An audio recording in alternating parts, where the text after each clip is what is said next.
नमस्कार, आप सभी का स्वागत है। इस समय का बड़ा अपडेट आपको बता दें कि भारत के रक्षा मंत्री ने आज यानी कि 31 मई 2025 को पाकिस्तान को सख्त हिदायत देते हुए और चेतावनी देते हुए ये बता दिया है कि और एक बता दें कि स्पष्ट रूप से एक संदेश उन्हें दे दिया है कि उन्होंने कहा है कि अगर पाकिस्तान सच में भारत के साथ किसी बातचीत में रुचि रखता है या किसी बातचीत पर बात करना चाहता है तो साफ तौर पर उन्होंने कह दिया है कि उन्हें पहले हाफिज सईद और मसूद अजहर जैसे ये जो टेररिस्ट हैं इन्हें हमारे हवाले करना होगा।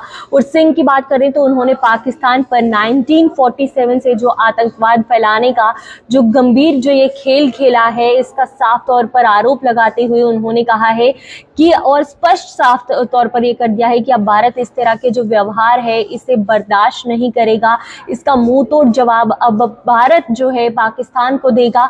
और उनका कहना था कि पाकिस्तान को समझना होगा कि आतंकवाद का जो ये खेल है अब खत्म हो चुका है। भारत अब इसके खिलाफ सख्त तौर पर लड़ने को तैयार है और अगर इस तरह की कोई भी गतिविधि जो है अब भारत में की जाती है तो उसका मुंह तोड़ जवाब पाकिस्तान को अब भारत देगा। और आपको बताएं उन्होंने ये भी स्पष्ट किया कि अगर पाकिस्तान के साथ कोई भी बातचीत होती है तो साफ उन्होंने ये बता दिया है कि क्या मुद्दा है। तो मुद्दे के बारे में आपको बताएं कि पाकिस्तान ऑक्यूपाइड कश्मीर यानी कि पीओके पर अब अगर बात होगी तो सिर्फ इस मुद्दे पर होगी। और साथ ही अभी दो मुद्दे जो मेनली उन्होंने बताए हैं इसमें आपको बताएं कि एक आतंकवाद और दूसरा पीओके, क्योंकि आपको बताएं कि काफी समय से पीओके को लेके भारत पाकिस्तान के बीच जो है ये लड़ाई रही है और भारत का साफ तौर पर ये कहना है कि जो वहाँ के जो भी लोग हैं वो भी हमारे ही देश के हैं, हम उन्हें अपना मानते हैं। और पीओके की ही बारे में बातचीत जो है वो इंडिया करना चाहता है, नहीं तो कोई बातचीत नहीं होगी। और साफ तौर पर ये कह दिया गया है अगर पाकिस्तान हिंदुस्तान के साथ बातचीत करने में कोई भी रुचि रखता है तो साफ तौर पर आतंकवाद खत्म करने को लेकर यानी कि पाकिस्तान की तरफ से जो भी आतंकवादी जो गतिविधियां हैं की जाती हैं उन्हें लेकर बातचीत होगी। और दूसरी बात करते चले तो पीओके यानी कि पाकिस्तान ऑक्यूपाइड कश्मीर के बारे में अब बातचीत होगी अगर होगी।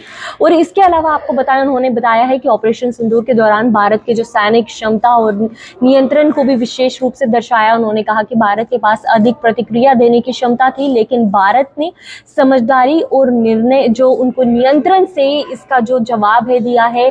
भारत चाहता तो और भी काफी कुछ कर सकता था लेकिन भारत ने बराबर सोच समझकर उन्हें जवाब दिया है। सिर्फ जो उनके द्वारा जो ड्रोन्स और मिसाइल्स इस बार दागी गई थी उनका मुंह तोड़ जवाब दिया गया। और पहले बता दें कि जिस तरह पहलगाम अटैक भी सामने आया था उनका जवाब देते हुए जो पाकिस्तान में फिर मिसाइल्स दागी गई थी और ये उसका जवाब आपको बता दें, ये उसका जवाब था। तो आपको बताएं कि भारत ने साफ तौर पर कह दिया है भारत इस तरह का कोई भी आतंकवाद वाली जो भी गतिविधियां हैं इसे नहीं इस बार झेलने वाला है। भारत अब काफी क्षमता रखता है कि ऐसी चीजें जो यहाँ पर पनप रही हैं इन्हें रोक सके। तो सख्त हिदायत देते हुए पाकिस्तान को अब भारत के रक्षा मंत्री ने ये साफ तौर पर कह दिया है कि अगर वो चाहते हैं कोई भी बातचीत आपस में हो तो वहाँ के जो ये बड़े जो दो टेररिस्ट हैं इन्हें हमारे हवाले करें। और आपको नाम भी बता दें कि हाफिज सईद और मसूद अजहर।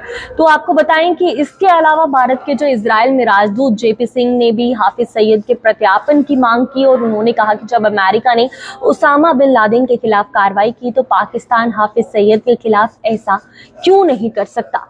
और भारत ने हाफिज सईद और मसूद अजहर को अपने नए कानूनों के तहत व्यक्तिगत आतंकी जो है घोषित किया है, क्योंकि उनके द्वारा काफी ऐसे जो आतंकी जो भी उन कार्रवाई हैं जो भी इधर पर ऐसे जो भी अटैक्स हैं मेन हाथ अगर बात करते चले जो मेन रोल है वो इनका रहा है। तो इन्हें आतंकवाद जो है इनके आतंकवादी यानी कि जो टेररिस्ट की बात करते चले तो इन्हें घोषित किया गया है। और इसके चलते अब साफ तौर पर ये कहा गया है कि पाकिस्तान अगर कोई भी बातचीत इंडिया के साथ करना चाहता है इसकी रुचि रखता है तो पहले ये जो दो टेररिस्ट हैं इन्हें हमारे हवाले किया जाए। और राजनाथ सिंह ने इस कठोर संदेश से स्पष्ट किया है कि भारत अब आतंकवाद के मामले में किसी भी तरह की रियायत जो है देने की मूड में नहीं है। आतंकवाद को जड़ से अब खत्म किया जाएगा और उसके लिए कड़े कदम जो है लिए जा रहे हैं। तो आपका इसे लेकर क्या कहना है अपनी राय कमेंट सेक्शन में भी जरूर दीजिएगा। फिलहाल के लिए हमें दीजिए इजाजत। धन्यवाद।